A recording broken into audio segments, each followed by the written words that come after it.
Olá pessoal, tudo bem? Eu sou o professor Isaac Rufino, nós vamos iniciar a disciplina de organologia. Aqui nós temos a aula 1 e o bloco 1. Sejam todos muito bem-vindos. Primeiro, o que significa esse termo organologia? É a ciência que estuda os instrumentos musicais, a qual se considera um ramo da musicologia. E a origem do termo? Ele deriva do vocábulo grego órgano, equivalente ao latim organum, e que significa ferramenta, utensílio, instrumento em geral. Ele foi usado para se referir ao organum hydraulos, que é o órgão de tubo. Esse termo foi utilizado a primeira vez por Isidoro Sevilha, entre os anos de 560 e 636, mas em português foi utilizado em 1381. A organologia afirmou-se em 1914 como disciplina devido essencialmente aos trabalhos desenvolvidos por alguns pesquisadores como Kurt Sachs e Hornbostel. O que é um instrumento musical? O instrumento musical é todo dispositivo suscetível de produzir som utilizado como meio de expressão musical.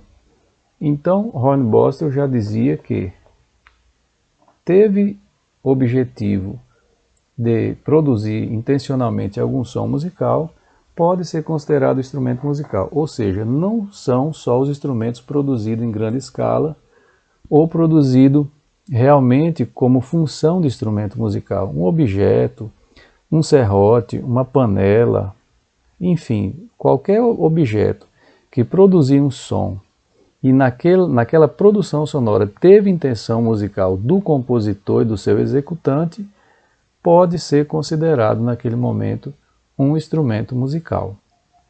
O som é uma compressão mecânica ou onda longitudinal. Mas como se propaga o som?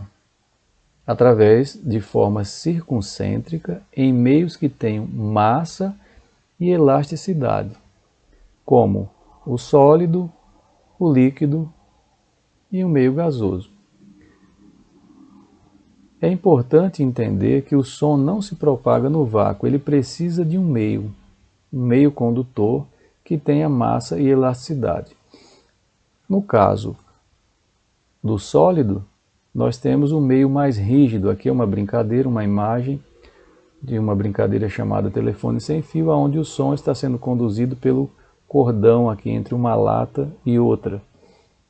Os sólidos, eles têm uma densidade muito grande e a velocidade do som é muito rápida.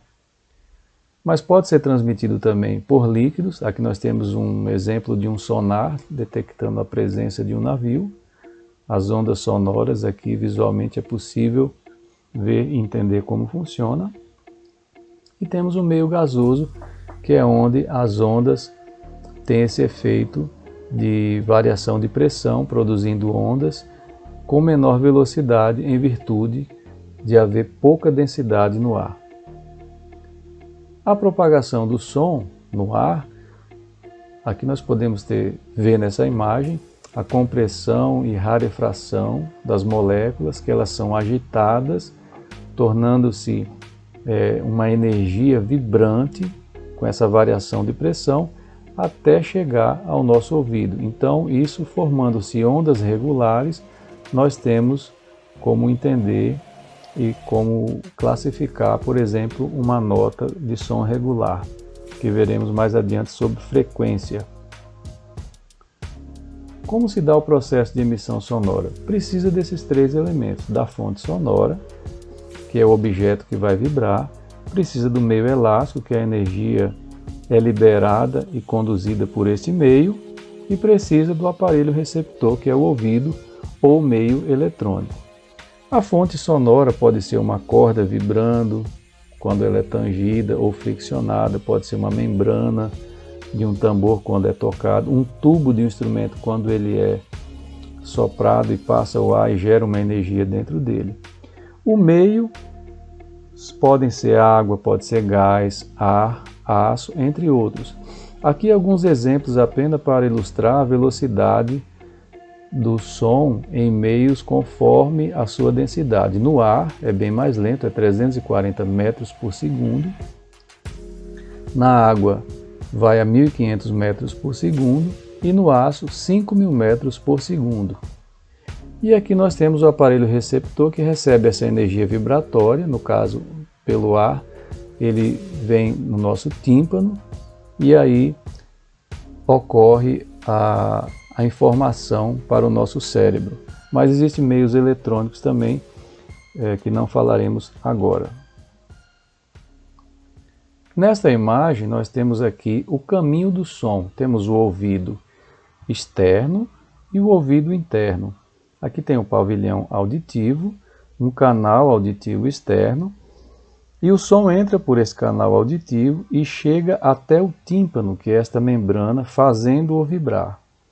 Quando o tímpano vibra, aciona os ossinhos aqui, chamados de martelos, que se movem e, por sua vez, eles pressionam a cóclea. Com a força da pressão, a cóclea se mexe e o líquido dentro dela também. Essa movimentação ativa as pequenas células ciliadas em seu interior. Em seguida, ao receber esse estímulo, os cílios mandam a informação do som ao cérebro por meio de impulsos elétricos por esses nervos auditivos.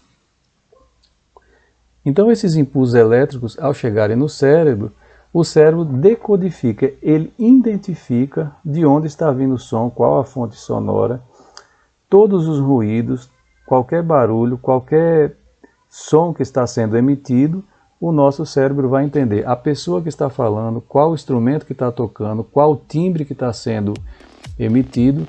Então aqui nós temos um fantástico sistema que é o nosso aparelho auditivo e o nosso cérebro, que em frações, em milésimos de segundo, ele é capaz de fazer toda essa identificação e transformar um som externo em uma informação interna no nosso cérebro. Aqui estão algumas referências. Convidamos você a assistir o segundo bloco. Muito obrigado e até breve.